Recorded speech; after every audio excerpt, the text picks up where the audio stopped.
So Ann Coulter is with us, our favorite guest, Ann Coulter, and has stopped by in person this time. Ann Coulter, good morning. Good morning. That's because I'm expecting you to take me to lunch. Oh, okay. I knew this was going to cost me somehow, but and she doesn't stop by alone this time. She's got an enormous entourage, cameras, lights, producers, anchors. This apparently is the biggest, finest Danish TV network that's here following you around all day. Well, at least to meet the even bigger Trump supporter. Oh.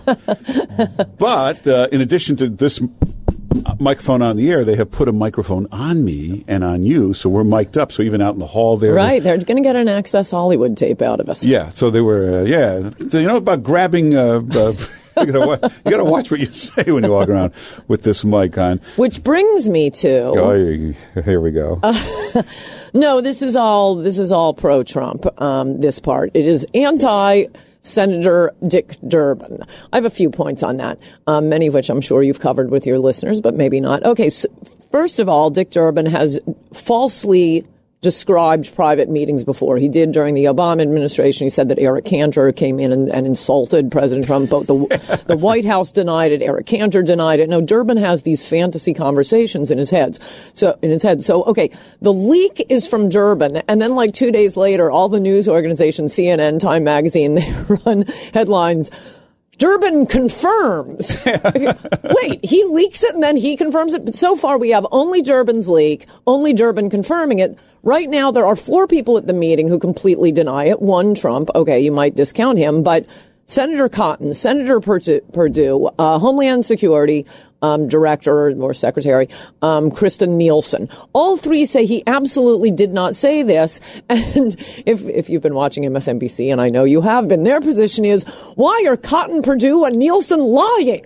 Well, but it's unfair of a guy like Lester Holt to report this story with Durbin and then not say, by the way, Durbin has been caught lying before about what President supposedly said in the meeting. And then what leads me back to the Access Hollywood tape is, I think I may write my column on this week. Only your listeners will be bored because they will have heard me already say it. But I mean, it's very interesting how different leaks are treated. And I won't go through all of them, but there was the famous one where Manuel Miranda, I think his name was. Anyway, some Republican on the Judiciary Committee. Remember he leaked the secret memos from the Democrats when they were blocking Miguel Estrada because he was smart and Hispanic. And Bush had nominated him to the district court. They thought he was headed for the Supreme Court. So Miranda releases all of these memos. Did anyone care about the substance of the memos? Oh, no. Then the scandal was, how dare you leak these memos? And he hadn't gotten them illegitimately. They were just on an open server. It was called Memogate. The kid who found them and leaked them, the staffer, he ended up having to resign. No, it depends. Depending on whose ox is gored, either we're upset about the leak or we're upset about the substance. Well, the most famous example would be President Obama is talking to the Russian ambassador, doesn't realize his mic is open after the thing is over, and he leans over to tell Vladimir after the election I can take care of him. Or Hillary's emails. Yeah, nobody ever played that. No, CNN actually instructed its viewers, you may not read these emails because they were hacked, they were obtained illegitimately. No, we can't care about the substance in that case. Whereas the Access Hollywood tape, I mean, if Trump hadn't become president, he could have sued for that. You can't secretly tape someone on a hot mic, hoard it for 10 years, and then present it to the public at the strategic time. That is, you are not going on TV. And as I was just saying outside, absolutely everyone who has ever been hooked up to a hot mic has said something embarrassing. Not me. I'm always careful. Oh, really? Oh, yeah. As soon as that thing's on, you got to watch. You can't remember. It's on. I mean, if you just put it on, do the show, get it taken off as you're walking off the set, like at Fox News or something, yes, you can do it there. But at Politically Incorrect, I'd be hooked up or Real Time, whatever.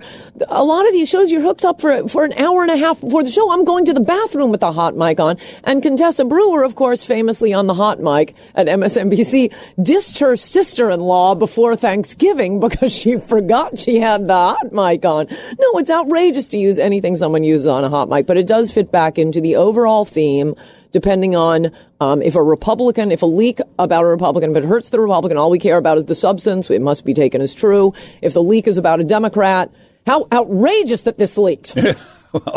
But apparently, that's what people in the room tell me. What he was commenting on, we don't know exactly what he said, but what he was commenting on, they were going to do a visa lottery. And already his eyes are rolling. Mm-hmm. Why would you do a lottery? Why not pick who you want? Well, that happens to be the law, you know. Yeah, but then he said to Durbin, well, what countries are in this? He goes, well, the TPS countries. And he said, well, which are the TPS countries? So this is what he made the comment about.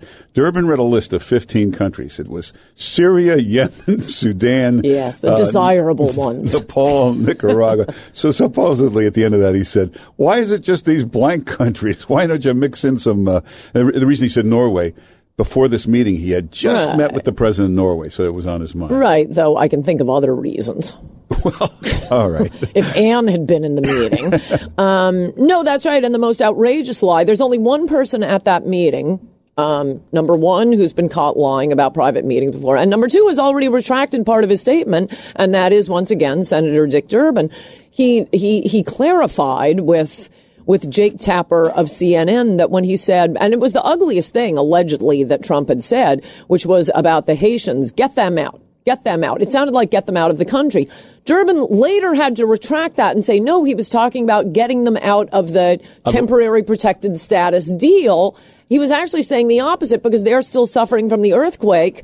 It shouldn't be, they should have a separate deal. Yeah. And the earthquake, how many years is that? Yeah, 120. 120 years ago. It was like 17 years ago. So, but they're I also wanted to point out, I was listening to our favorite network, MSNBC, before leaving today. And the Democrats' point on this is, Republicans want merit-based immigration. Therefore, they're discriminating against brown people. Wait a second. I think you're saying something here. Yeah, you're saying they couldn't possibly have any merit. Right. I think the best thing is go for diversity. Have a mixture of countries. No, for Pete's sake, the diversity has never been a good thing. Well, you are a left-winger. Well, on some things, yeah. But diversity in the history of the world has never been a good thing. Look at, even people who are genetically identical, the British Catholics and the Protestants. Oh, yeah, they're getting along famously. We're getting along so well, blacks and whites in this country. We've been living cheek by jowl for 400 years. And I would say the Black Lives Movement indicates that maybe we haven't achieved perfect harmony. Every country after the Soviet Union collapsed, all those countries just instantly, please split us apart. The Czechs from the Slovaks and Bosnia, Serbia, Herzegovina. No, please get them away from us. People like living with, it's like a family, a country. Yeah, now obviously he's getting a lot of flack. Jesse Jackson has spoken up, although he's got a problem because they went back a few years and dug up all this video. Jesse Jackson used to come to New York and give Trump awards for the best hiring of African Americans, best policies, least discrimination of any construction company. So they've got those videos. And Al Sharpton piped up for the first time. He didn't say a word last year about Trump. Well, there's a reason why. I think there should. Well, you probably have a more sneaky reason why. No, What's I'm your just reason? telling you. Well, remember how he attacked Rudy Giuliani, the mayor, day and night? Uh-huh. And then Bloomberg got elected, and for 12 years, he didn't say a word. You can make arrangements with Al Sharpton. And I would say no coincidence that he didn't say a word about Trump for the last year. I mean, I'm not citing Jackson and Sharpton as the most principled black leaders in America here, but if you were a principled black leader, what Trump is doing is going to help African Americans, or what Trump promised to do on immigration is going to help African Americans more than, fancy white New Yorkers like you who want your cheap gardeners and busboys. Hey. I mean, I think there's a reason that... cuts your lawn? She probably, knowing her, she cuts it herself. I have been doing lots of jobs Americans just won't do. That's true. It may not be exactly, the cleanest house, but... some people point out, if you started taking highly skilled people, that's when the Democrats would go nuts. Yes. They would come over here and take lawyer jobs and accounting jobs. It's in Adios America. Yeah. Oh, suddenly we'd stop hearing about compassion for the rest of the world if only we were bringing in people who were taking their jobs. No, Mark Zuckerberg wants people to compete with his gardener's kid, not with his kid. That's true. Actually, I forgot about that. Ann Coulter's book, In Trump We Trust. No, this was Adios America. Well, that's her latest bestseller. But if you haven't read Adios America, go back and get that. That's really still the best book in the world on this whole subject. Adios America. Lots of interesting facts and figures in there. And very Trumpian. Yeah, very Trumpian. Oh, yeah, he used to hold that book up sometimes in rallies. He also just used a phrase that is very much like, I mean, I think we have a similar phraseology. It's not heavy with charts Yeah. and the PowerPoint demonstrations that he hates. It just hits you over the head. Hey, so you probably go through this too. People that know you like Trump or you support Trump, every time there's one of these incidents, they'll say, "Oh, why does he have to say this? Why does he have to tweet? Why does he have to? This is it. This is going to be ruined." I said, "We've had this conversation 40 times over the last 2 years." The first one was the John McCain one, remember? Well, the first one was the Mexican rapist speech that won my heart. Although, actually, there was no controversy about that. That's not true, wait. baby cakes. Wait, go back and check the record. No controversy. A week or so went by, and they saw that he was number one in the polls. They went back and studied the tape, and that's when they picked out the Mexican line and ran that on all the newscasts. But a week went by before they felt the need to That's not how I remember it, and I was paying very strict attention. No, check the record. There was a long gap. That night on Fox News, they were denouncing him for it, 100%. Well, some people. I will produce the I'm talking about the transcripts. The New York Times, Lester Holt, all that kind of stuff. No, the Mexican rapist really punched him between the eyes. Finally, we were getting some truth on immigration, and I totally agree with you. Although, as you know, I am trolling the president on Twitter to make sure he keeps his immigration promises, which will make him absolutely bulletproof. It's his kryptonite against the left. If he builds the wall, he can do anything. He has nothing to worry about. If he doesn't, if he betrays his voters on immigration, and it's not just the wall. I mean, I hate when liberals say, "Oh, the wall is a metaphor," and what they mean is no wall. Yeah. When I say the wall is a metaphor, what I mean is wall plus immigration moratorium, plus eventually a merit-based immigration system. I mean wall plus lots of stuff. If he keeps his immigration promises, he's bulletproof. Yeah, you know, these liberals, they keep screaming, infrastructure. As soon as he says build a wall, oh, we can't build anything. No, there's a, yeah. That's an infrastructure project. Yeah, the builder can't build anything. But apart from the things that are annoying me about him not fulfilling his primary campaign promises, everything the media hates about him is what I love about him. I totally agree with the tweets and all the alleged outrages. It makes me laugh. It makes all my friends laugh. I think he's great. You know, if you look at Donald Trump's life, he is, now don't get crazy when I say this because it's actually true, he's the most successful man in the history of America in that conquers the business world. If you make billions of dollars, you've conquered the business world. It may not be 80 billion, but you made close to 10 billion. Right. Huge success. Then he goes into media. His first TV show, it's number one and runs 14 seasons. He conquers culture, media. Then he goes into politics. Other guys amateurs have gotten elected mayor or senator. He goes into politics. First race, he's president of the United States. There's nobody in American history that's ever conquered three fields like that. That's a really good point, which makes me think maybe now that he's president of the United States, the most powerful man in the world, he can stop pretending, oh, I don't have the power to build the wall. I need Chuck Schumer to sign off. No, you're commander-in-chief. Yeah. But they can't take away the commander-in-chief powers under the Constitution. He has full authority to build the wall right now. We're in year 2. He hasn't even broken ground.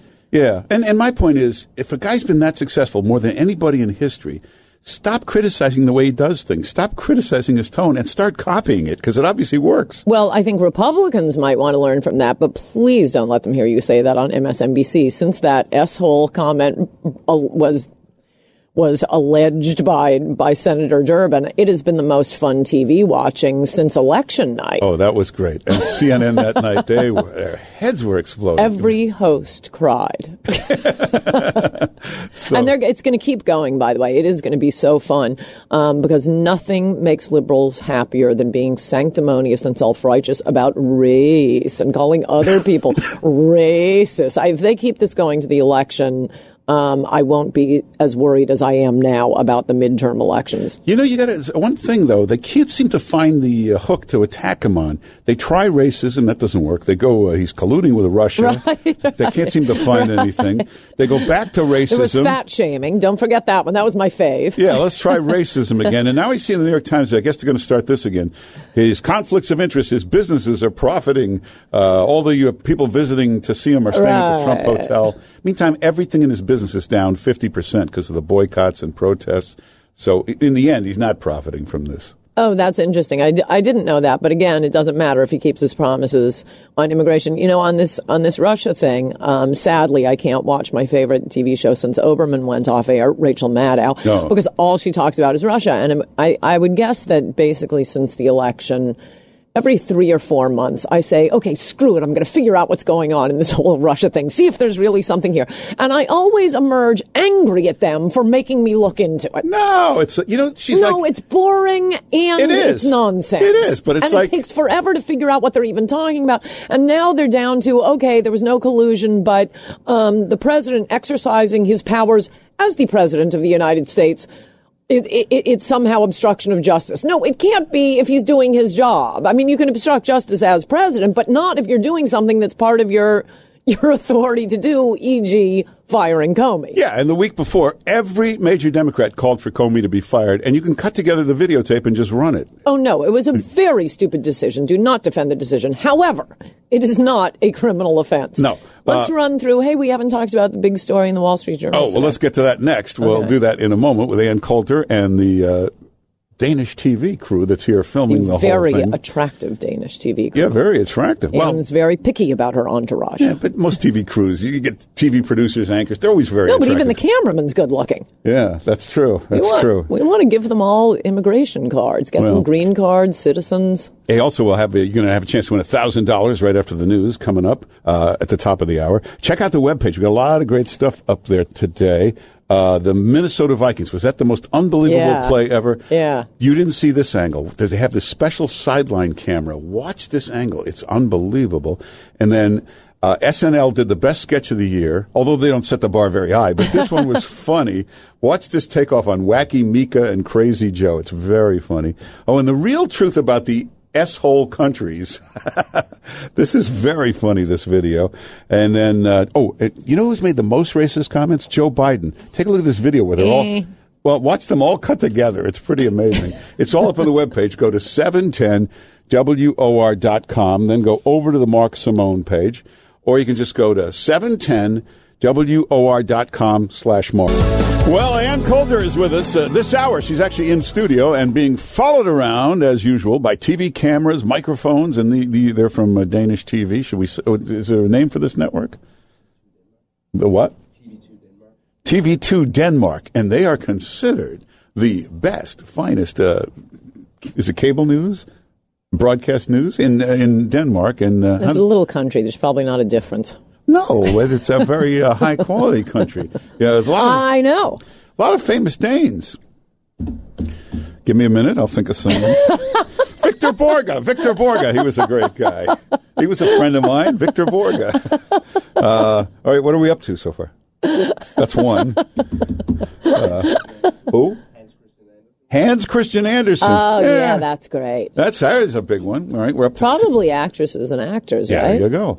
And hey, look at this. Conan O'Brien has announced. He likes to take his show like the Los Angeles. I saw this. He's taking his show to Haiti now. He's going to do the show from Haiti. Do you remember when 60 Minutes went to Sweden to show, they made it sound like the refugees ruined the whole country. It was horrible. Remember this? 60 Minutes went to Sweden. Oh, yeah. But, they were going to disprove that. Yeah, they were going to show how nothing's wrong. Refugees are fantastic. Yeah, and during the filming, you can see it. I'll put it up on the webpage tomorrow. During the filming, they got attacked and mugged by the refugees and beaten up. So. Oh, yeah, you got to put that video up. Yeah, we'll put that back up. So, hey, during the break, you were talking about Jared and Ivanka. All right, listen, they're a problem. But well, I wanted to talk about the big breaking news on the Wall Street Journal. Yeah. Kushner was warned that Wendy Deng, close friend of Ivanka and Jared's, and Rupert Murdoch's ex-wife, was warned back when they moved into the White House. Wendy Deng is part of the Chinese KGB. Well, remember, it's a paper owned by Rupert Murdoch. So obviously they called him and said, what do you want us to do here? And he's probably, it's an ex-wife. Yeah, run it, make her sound bad. But I bet she makes a fortune off this. Because now there's 1 million companies reading this. She's plugged into China. She can get anything done in China. Let's hire her because we want to open stuff in China. I think the idea, if you're working for the Chinese KGB, is to help China, not to help others. I understand, but now a lot of companies around the world, everybody's trying to do business in China. It's the biggest market on earth. Maybe she can get us in there. But we were also running through the decision to fire Comey, which got the special prosecutor, which is going to be a thorn in Trump's side through the end of his administration, probably. Total disaster. Firing Comey. Whose idea was that again? Oh, that's right, Jared Kushner. Well, hiring Scaramucci, Jared Kushner. Back Luther Strange in the Alabama primary. Trump's only loss so far, Jared Kushner, when there was a great guy running, Mo Brooks. I mean, everybody remembers the runoff after the original primary. It was the original primary was Mo Brooks, who is a member of Congress, utterly respectable, fantastic on immigration, no one better on immigration. But Mitch McConnell didn't like him, spent $3 million to stop him. There was Roy Moore and Luther Strange. The choice was obvious. Everyone I know was endorsing Mo Brooks, doing radio in Alabama. But no, Trump follows Jared's advice and endorses Mr. Establishment, totally dirtied by the dirty governor. He was appointed by a governor who was thrown out, remember? So people didn't have warm feelings for Luther Strange in Alabama. And he's totally for the Dreamer Act and DACA. That's who Trump is endorsing. I mean, that quote from the Michael Wolff book with Rupert Murdoch, which I understand he doesn't curse, so instead of effing idiot, it was probably just idiot, with Rupert Murdoch having to point out to Trump, you ran on immigration. This is not a good idea to suck up to Silicon Valley by giving them boatloads of H-1B visas. Yeah. Problem with Jared, apparently he was a great advisor to Trump in New York, but Jared grew up in the real estate business. He'd been raised in the real estate business, and Trump was in the real estate business. He was always getting great counsel. Right. No, I totally Jared. believe that. So he took him to Washington, and I think at some point he starts to realize, wait a minute, this stuff he doesn't know anything about. No, I know. Well, I was just saying to the good-looking Danes here, it would be as if, my father bought a clothing company, and I came in and started bossing around Ivanka on how we're going to design the shoes, and we're going to get them manufactured in Macau, and then we'll transship them to China so we don't hit any tariffs. No, I got this, Ivanka. You know what's wrong with these Danes? They're all happy. In America, when the camera crew shows up, the cameraman's miserable. He's a union guy. Right. He's not listening. No, they remind me of Stanford University students. Everyone's good looking and happy. I cannot take that university They're good looking. seriously. They're happy. They're paying attention. I want students to look miserable.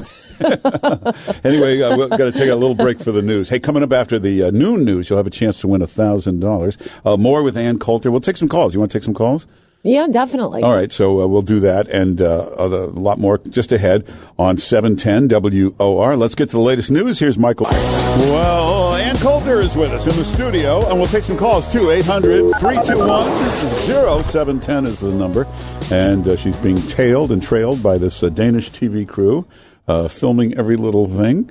They're in the control room now doing they always do that shot of the lights lighting up on the board and the engineer opening the this and that. Well, I think I could say some politically incorrect things to really light up that call-in board. Oh, yeah. Well, you want to talk to Ann Coulter. People love talking to you. You want to do it? Let's just, how about Greg in Chatham? Greg, are you there? Oops. Yeah, there you are. Go ahead. Greg? Happy New Year, Ann. Happy New Year to you, Greg. Honor to speak with you once again. It's been about 3 or 4 years. I just wanted to bring up a comment that notice how tricky the Democrats were leading with Dick Durbin, that they took a comment about a authoritarian government oppressing its people in Trump's comment about these countries and turned it around and made it a personal insult to the people of the country. Very slick move by these disaster Democrats. Yeah, that's a good point. When that's he says a really good point. Blank house, he said blank house, by the way. They instantly turn it to the people. And by the way, you remind me of, there's another way they do that. I mean, if you look at any of these DACA polls, they know that America is against them on amnestying 30, 40 million illegals. They know it. So the argument you will hear over and over on TV, is this snooty reply, well, even the Fox News poll shows that that 83%, 99% of Americans support giving the Dreamers amnesty. Whenever you go and look at the polls, it's a nonsense poll, as I describe in Adios America, how they take these polls. It's about a program that doesn't exist. There are going to be no hoops. It will not be limited. It'll all go to the Ninth Circuit. It will be everyone who wants to come here can be amnesty. But the poll questions are never about any bill that exists or anything any politician has suggested. But even from the beginning, to go back to your point, when the question is phrased in terms of the immigrants themselves as opposed to the concept of immigration, how about a poll question, do you want more or less immigration? Do you think our immigration policies should help the people who already live here? Should we have immigration, should we strive to better our country through immigration policies? No, they want to put it in terms of personalize it. Should these particular poor, weeping, hardworking MIT graduate dreamers, all of whom are apparently serving in our military, should they, after jumping through all kinds of hoops, should these people get amnesty? Well, when you put it in terms of a specific person, they are playing on the goodwill of the American people. Americans are really nice people. And if you tap them on the shoulder and say, this person is suffering, will you help this person or these people? That's why the immigration polls are always nonsense and don't believe them. Also, they use this word dreamers. To me, the dreamer is the person in some other country who's doing the paperwork, trying to come and be a citizen, right, and they can't get here. They're waiting in line. That's the dreamer. The guy that broke in, criminally entered the U.S. 7 years ago, right, and has been using our services for years. He's not the dreamer. He's the guy that did it. Well, I'm with Trump. I think Americans have dreams too, and they're being shut out of them. While all of your gardeners and busboys move into other people's neighborhoods, and the gardeners and busboys don't want the competition. That was, I mean, I've said it before, but I think on your radio show. But I spend, Christmas and New Year's down in Palm Beach, and at Christmas time, 2015, after Trump had started to run, I was going around to parties, and at a Christmas party, one of the very, very, very fancy plutocrats, he was walking around just thunderstruck at every Christmas party saying, I don't understand it. All of us are for Jeb, but all the Hispanic help is for Trump. Do you go through that? Sometimes these people, these plutocrats of New York, who just went to their dinner party with 12 other plutocrats, will say something to me about, how could he insult Bob Corker? He's the most respected senator. And I have to explain to them, you've never actually visited America. You've never talked to an actual American. They don't like Bob Corker. They want this guy gone. No, that's why I think it's the second to last chapter in Adios America. This literally happened exactly as you were describing. I'd finished the book. I turned it in, I think the day before Christmas. I go to a dinner party, and it was, what plutocrats. And I was arguing with them about immigration, and I came home, and in a fury that night, I wrote the chapter. I wrote this chapter after talking to rich people at a dinner party.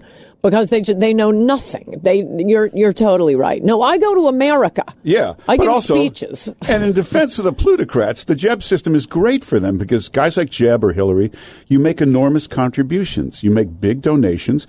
And then whenever you need something, you call up and you get it. Right. Your representative, your lobbyist calls in. Right. You can see it in the emails that got leaked to Hillary. So-and-so needs a regulation changed or they need a waiver on this. It's done. Right. No, that's right. And not only that, it is virtue signaling. I mean, I love that phrase. We needed a word for that. The Germans probably had one, but we never did. Which is why I think it's important, another point made in Adios America, to remember racism applies to one thing, African Americans. They got the short end of the stick in this country for about 200 years. There was slavery. There was discrimination. You don't get to break in from Botswana and claim, the mantle of being an African American. I'm sick of hearing, but anyway, the plutocrats don't understand that, and they think, oh yeah, well, I won't hire any black people, but look at all the Hispanics I have working for me. No virtue signaling with immigrants, only with African Americans, and I mean your great-grandparents better have been here. All our great tech companies, Google and all these great tech companies, they're always pushing for the immigration, right. You ever check their hiring? It's like minorities is like 1/10 of 1%. Oh, yeah. No, and thankfully, and I salute them, African Americans at my alma mater, Cornell, recently objected to this. They said, no, Cornell, you can't keep filling your affirmative action quotas with immigrants. This isn't about African Americans. We are part of American history. This is to make up for specific injustices done to us. It wasn't so a Mexican can run across the border and get affirmative action over a white American kid. But that's what's happening. And both plutocrats and the universities are filling up their guilt quotient with immigrants, not with African Americans. That's what I was trying to say at the beginning about if Jesse Jackson and Al Sharpton were legitimate civil rights leaders, they would be 100% with Trump on immigration. I can't picture you at Cornell. What would happen if the professor said, "Are there any questions?" Were you outspoken in class, or you just wanted to get through it? I would say I was pretty outspoken. Oh God, the poor professor. I was, especially at law school, and I've always thought it's funny that they make fun of the left attacks Clarence Thomas by saying, "Oh, he's clearly an idiot. He never asks questions." And me and my other blabbermouths at law school always say that had nothing to do with the grades you were getting. It was just a way to pass the time. What is it with these Democrats? Whether it was Reagan, whether it was Bush, it's the same stuff. He's dumb. He doesn't read. Yeah. He doesn't listen. He's mentally ill. He's got a short attention span. It never works. As I pointed out in my second smash New York Times bestseller, Slander, they got two modes. Their first mode with right-wingers is stupid, stupid, stupid. Got to call him dumb. I'm convinced that when Judge Bork was nominated, the intern, he was brilliant, intern came running in. "I have it. We'll call him an idiot." And the other, the adults in the room, "No, settle down, settle down." If they can't go with idiot, if they absolutely can't do it, they go with crazy. So that's like Nixon, Trump, Bork. One of my friends called me at some point on one of my book tours and said, "Congratulations, they're calling you crazy." I love the one where in Morning Joe they do this all the time. He doesn't read. He never reads. He doesn't read. Look at his desk. It's piles of reports, papers. That's all he does is read. He appears to have read Adios America. Exactly. Let's take a call. Let's go to Bill in New Jersey. Bill, say hello to Ann Coulter. Oh, hey, Mark. Hey, Ann. How you doing? Good. What do you want to say, Bill? I just can't understand. We have a duly elected president. I mean, half the country voted for this guy, and yet there's this. The Democrats talk about collusion, but what about the media? I mean, I feel like we can't talk about a conspiracy. It's, I guess.